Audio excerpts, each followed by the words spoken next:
نحمده ونصلي ونسلم على رسوله الكريم اما بعد فاعوذ بالله من الشيطان الرجيم بسم الله الرحمن الرحيم يا ايها الانسان ما غرك بربك الكريم صدق الله العظيم۔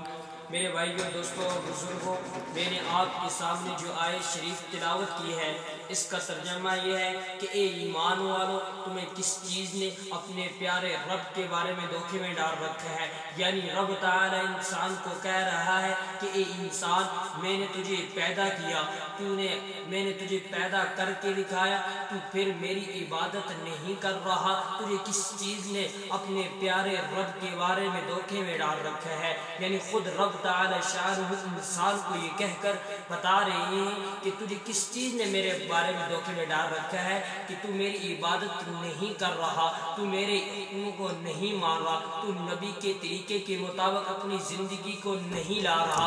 تجھے کس چیز نے اپنے پیارے رب کے بارے میں دھوکے میں ڈال رکھا ہے۔ یعنی دھوکہ کیا ہے کہ تو اپنے رب کی عبادت کو چھوڑ کر، اللہ کے حکموں کو چھوڑ کر، اپنے نبی کے پیارے طریقوں کو چھوڑ کر ان سے دور ہٹتا جا رہا ہے، اللہ کے حکموں کی عدولی کرتا جا رہا ہے۔ اس کے بارے میں اللہ رب العزت کہہ رہے ہیں کہ اے انسان، تجھے کس چیز نے میرے بارے میں دھوکے میں ڈال رکھا ہے کہ تو میرے بارے میں کیوں دھوکے میں پڑا ہوا ہے؟ تو میری عبادت کیوں نہیں کر رہا؟ تو میری عبادت کر کے جنت کو کیوں حاصل نہیں کر رہا؟ میں نے جنت کو تیرے لیے آراستہ کیا ہوا ہے، جنت کے باغات تیرے لیے انتظار کر رہے ہیں، تو پھر بھی کیوں دھوکے میں پڑا ہوا ہے؟ تو اس دنیا کی جنجال میں کیوں پڑا ہوا ہے؟ اس دنیا کے پیچھے کیوں لگا ہوا ہے؟ اس دنیا سے تجھے کچھ بھی فائدہ حاصل نہیں ہوگا۔ تجھے جو فائدہ دیا جائے گا، تجھے جو دنیا کا فائدہ نہیں ملے گا، فائدہ جو ہے تجھے آخرت میں دیا جائے گا۔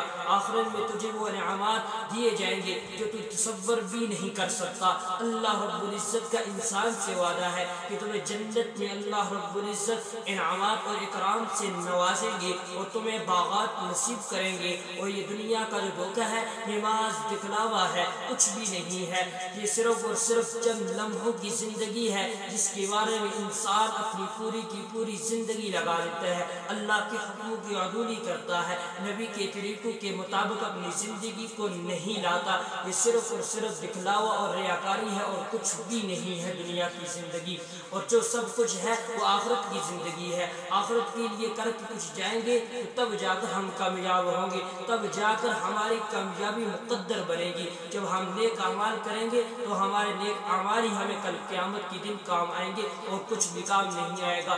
دنیا کے کام ادھر ہی رہ جائیں گے۔ دنیا کی جو زندگی ہے یہ محض دکھلاوا اور ریاکاری ہے اور کچھ بھی نہیں ہے۔ یہ اس نے جو کام ہم دنیا میں کر کے جائیں گے، دنیا داری کے کام ہمارے ادھر ہی رہ جائیں گے۔ جو کام آنے والے ہوں گے وہ صرف اور صرف نیک اعمال ہوں گے، جو کسی کے ساتھ اس نے سلوک کیا ہوگا، کسی کے ساتھ اچھا برتاؤ کیا ہوگا، کوئی نیک عمل کیا ہوگا، 5 وقت کی نماز کو پابندی کے ساتھ ادا کیا ہوگا، تو یہی نیک اعمال تمہیں کل قیامت کے دن کام آئیں گے اور کچھ بھی تمہیں کام آنے والا نہیں ہے۔